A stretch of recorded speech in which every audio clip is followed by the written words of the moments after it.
جس کی بنیاد حضرت ابراہیم علیہ السلام نے رکھی تھی۔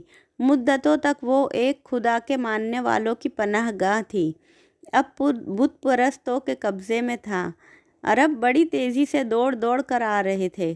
خانہ کعبہ چاروں طرف کھڑے ہوتے جا رہے تھے۔ خانہ کعبہ کی عمارت پتھر اور چونے سے بنائی گئی تھی، بڑی مضبوط اور شاندار عمارت، چاروں طرف اونچے اونچے شاندار دروازے تھے۔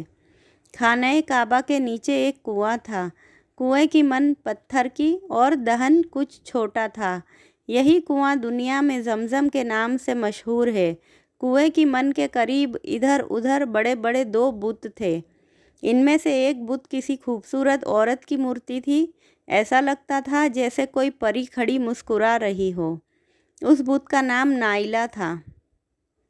دوسرا بت ایک بھاری بھرکم انسان کی شکل کا تھا، ایسا لگتا تھا جیسے کوئی پہلوان اپنے مقابلے کے آدمی کو چت کر کے خوش ہو رہا ہو۔ اس بت کا نام اصاف تھا۔ تمام عرب ان ہر 2 بتوں کا احترام کرتے تھے اور ان کے سامنے آتے ہی سجدے میں گر جاتے تھے۔ باجا ابھی تک سریلی آواز سے بج رہا تھا، ایسا لگتا تھا جیسے حرم شریف کے اندر بج رہا ہو۔ خانہ کعبہ کے تمام دروازے اب تک بند تھے۔ وجہ یہی تھی کہ عرب میں عام طور سے اور مکے میں خاص طور سے قریش کا قبیلہ ہی سردار مانا جاتا تھا۔ قبیلہ قریش کے سردار جناب عبد المطلب تھے۔ ان کا انتقال ہو چکا تھا۔ عبد المطلب کے 10 بیٹے حارث، زبیر، جزیل، درار، معصوم، حمزہ، ابو لہب، ابو طالب، عبداللہ اور عباس تھے۔ ان میں سے صرف حمزہ، ابو طالب، ابو لہب اور عباس زندہ تھے، باقی مر چکے تھے۔ قبیلہ قریش نے ابو طالب کو اپنا سردار مان لیا تھا۔ ان کا اتنا رعب تھا کہ کسی کو ان کے سامنے بولنے کی ہمت نہ ہوتی تھی۔ بیت الحرام کی کنجی انہی کے پاس رہتی تھی۔ جب تک وہ دروازہ نہ کھولتے کوئی آدمی بیت الحرم میں داخل نہ ہو سکتا تھا۔ جب عرب کے تمام قبیلے آ چکے تو ابو طالب اپنے بھائیوں کے ساتھ آئے۔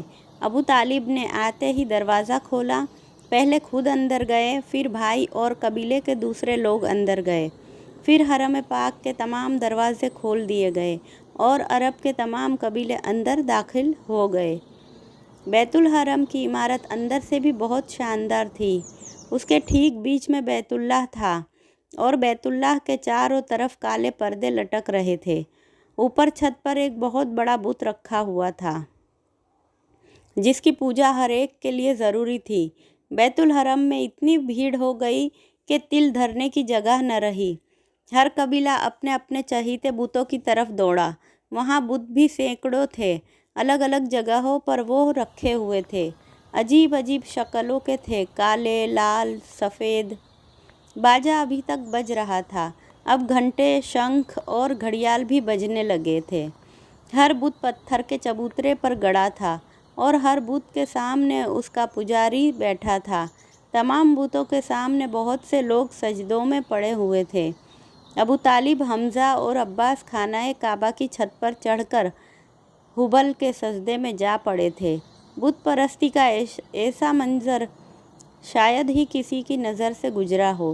ابھی یہ لوگ سجدے میں ہی پڑے ہوئے تھے کہ تیز ہوا کے جھونکے چلنے لگے، ہوائیں ریت کے ذروں کو اٹھا اٹھا کر اڑانے لگیں۔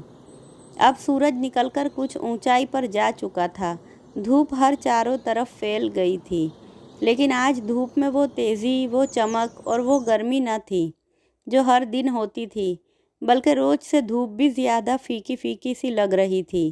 لوگوں نے سجدے سے سر اٹھایا اور خاموش ہاتھ باندھے کھڑے ہو گئے۔ ابھی یہ لوگ کھڑے ہی ہوئے تھے کہ ہوا میں اور تیزی آ گئی۔ سبھی نے گھبرا کر آسمان کی طرف دیکھا۔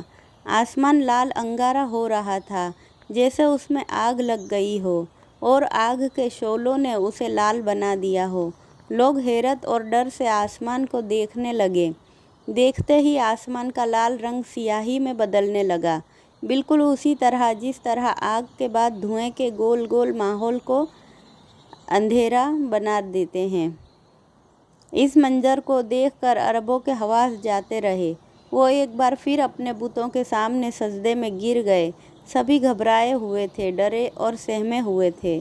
پجاریوں نے تھوڑی بلند آواز سے کہا، رو، گڑ گڑاؤ، بتوں کے پجاریوں خوب رو، بتوں سے اس بلا کو دور کرنے کے لیے دعا مانگو۔ آگے کا قصہ میں اگلے ویڈیو میں سناؤں گی، تب تک کے لیے اللہ حافظ۔